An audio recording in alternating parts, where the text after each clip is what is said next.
வணக்கம், இது அறுசுவையும் ஆரோக்கியமும். இன்றைக்கி நம்ம சேனலில் ரொம்ப டேஸ்டியான நல்ல கிறிஸ்பியான ஜவ்வரிசி வடகம் எப்படி பண்ணுறது அப்படின்னு பார்த்துடலாம். இது பண்ணுறது ரொம்ப சுலபம். இதை தயார் பண்ணுறதுக்கு ஒரு அரை மணி நேரமே போதுமானது. காய வச்சு எடுக்கிறதுக்கும் 2 நாளே கூட போதுமானது. வெயிலும் அதிகமாக தேவையில்லை. நல்ல ரூம் டெம்பரேச்சர்லேயே இது நல்லா காஞ்சி வந்துடும். இது எப்படி பண்ணுறதுன்னு பார்த்துடலாம். இதை பண்ணுறதுக்கு நான் 200 கிராம் அளவுக்கு ஜவ்வரிசி எடுத்திருக்கேன். நீங்கள் இந்த நைலான் ஜவ்வரிசி இருக்கும் இல்லையா, அதையுமே பயன்படுத்திக்கலாம். அது இன்னுமே நல்லா கரைஞ்சி போகாமல் நல்ல உருண்டையாக பார்க்குறதுக்கு நல்லா அழகாக இருக்கும். இதை நைட்டு ஃபுல்லாக தண்ணியில் ஊற வச்சு எடுத்துக்கோங்க. நல்லா ஃபுல்லாக தண்ணியில் ஊற வச்சிட்டோம்னா வேகிறது ரொம்ப ஈஸியாக இருக்கும். பாருங்கள், நல்லா ஊறி வந்துடுச்சு. இதை அடி கனமாக இருக்கக்கூடிய ஒரு பாத்திரத்தில் போட்டு நம்ம வேக வச்சுக்கலாம். இந்த ஜவ்வரிசி மூழ்கிற அளவுக்கு தண்ணி வச்சிங்க அப்படின்னாலே போதுமானது. நிறைய தண்ணி வைக்க வேண்டிய அவசியம் இல்லை. ஏன்னா நம்ம இதை அரைக்க போகிறதில்ல. அப்படியே தான் நம்ம அப்படியே வடகமாக பண்ண போகிறோம். இது நம்ம பாயசம்லாம் பண்ணும்போது எப்படி அந்த ஜவ்வரிசி கண்ணாடி மாதிரி வரும் இல்லையா, அந்த மாதிரி வர வரைக்கும் நம்ம வேக வச்சுக்கணும். நல்லா கைவிடாமல் கிளறுங்க. அப்போ தான் அடிப்பிடிக்காமல் இருக்கும். பாருங்கள், ஓரளவுக்கு நல்லா வெந்துடுச்சு. நான் ஏற்கனவே சொன்ன மாதிரி அந்த பபிள்ஸ் எல்லாம் அந்த நல்ல கண்ணாடி மாதிரி நல்லா பளபளன்னு வந்திருக்கணும். அந்த மாதிரி வேக வச்சு எடுத்துக்கோங்க. முக்கியமாக அடிப்பிடிச்சிடாமல் பார்த்துக்கோங்க. இல்லைன்னா ஒரு மாதிரி கருகி போன ஸ்மெல் வரும். தண்ணியும் அதிகமாக வச்சிட வேண்டாம். இந்த அளவுக்கு நல்லா கெட்டியாக இருக்கணும். அப்போ தான் வடகம் நல்லாயிருக்கும் நமக்கு. இப்போ இதை நம்ம அப்படியே வேறு ஒரு பவுலுக்கு மாற்றிக்கலாம். பாருங்கள், இந்த மாதிரி அடிப்பிடிக்காமல் இருக்கணும். இதை நான் இப்போது வேறு ஒரு பாத்திரத்துக்கு மாற்றிட்டேன். ஓரளவுக்கு நல்லா சூடாகவே இருக்குது. இப்போ இதில் கொஞ்சமாக கொத்தமல்லி சேர்த்துக்கிறேன். நல்லா பொடியாக கட் பண்ணிவிட்டு சேர்த்துக்கோங்க. அதே போல் கொஞ்சமாக கருவேப்பிலை, அதுக்கப்புறம் மிளகாய் 2 அப்படியே பொடிச்சு வச்சுருக்கேன். அதையும் நம்ம சேர்த்துக்கலாம். இதெல்லாம் வேக வைக்கும் போதே நம்ம சேர்த்தோம்னா கலர் சேஞ்ச் ஆகிடும். அதனால் வேக வச்சதுக்கப்புறம் சேர்த்துருக்கேன். ஒரு அரை டீஸ்பூன் அளவுக்கு சீரகமும் சேர்த்துக்கோங்க. ஒரு அரை டீஸ்பூன் அளவுக்கு பெருங்காயத்தூள்.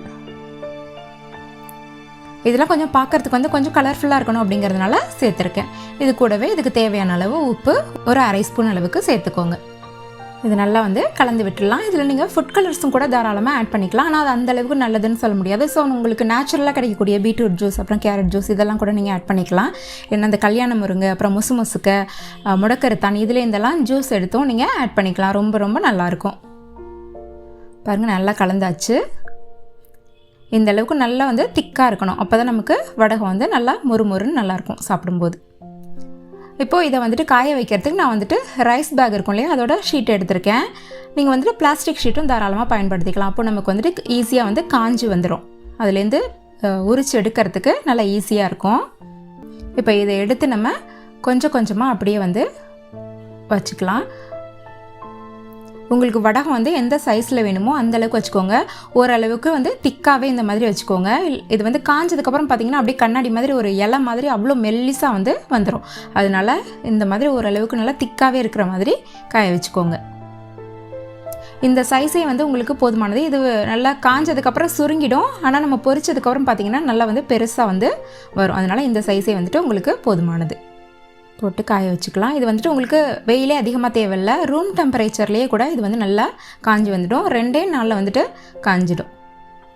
அதனால் நம்ம வெயில் காலத்தில் தான் இதை பண்ணல. மழைக்காலங்களில் கூட நம்ம செஞ்சுக்கலாம். ஈஸியாக அந்த ஃபேன் காற்றுலையுமே கூட இது காஞ்சிடும். எல்லாத்தையுமே இப்போ ரெடி பண்ணியாச்சு. இதை அப்படியே வெயிலில் காய வச்சு எடுத்துக்கிறேன்னா, இது ஒரு ஹாஃப் டேலே பார்த்திங்கன்னா ஓரளவுக்கு நல்லா ட்ரை ஆகிடுச்சு. பாருங்கள், அப்படியே எடுக்கிறதுக்கு எவ்வளோ ஈஸியாக இது வருதுன்னு. இப்போ கிட்டத்தட்ட அரை நாள் தான் ஆயிருக்கு. அதுக்குள்ளேயுமே இந்த அளவுக்கு நல்லா செட் ஆகிடுச்சு. அப்படியே எடுத்து நீங்கள் அப்படியே திருப்பி வச்சுடுங்க. அப்போ இன்னும் சீக்கிரமாக உங்களுக்கு காஞ்சி வந்துடும். இது அப்படியே திருப்பி போட்டுக்கலாம்.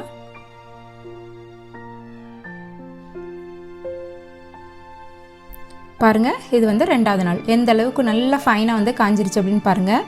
இந்த 2வது நாள் முடியும் போது இன்னுமே பர்ஃபெக்டாக இது பொரிக்கிறதுக்கு தேவையான அளவுக்கு நல்லா காஞ்சிடும்.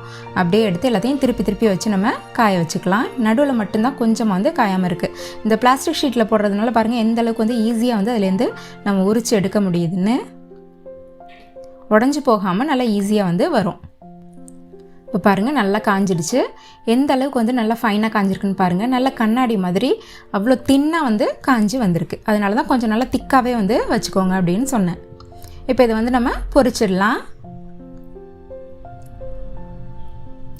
இதை பொரிக்கிறதுக்கு கொஞ்சமாக எண்ணெய் ஊற்றிட்டு சூடானதுக்கப்புறம் இதில் போட்டுட்டு அப்படியே ஒரு ஃபியூ செகண்ட்ஸ் வந்து வெயிட் பண்ணிங்க அப்படின்னா போதும். அவ்வளோ சூப்பராக வந்து நல்லா வெள்ளேர்னு வந்து உங்களுக்கு அழகாக வந்து பொரிஞ்சு வந்துடும்.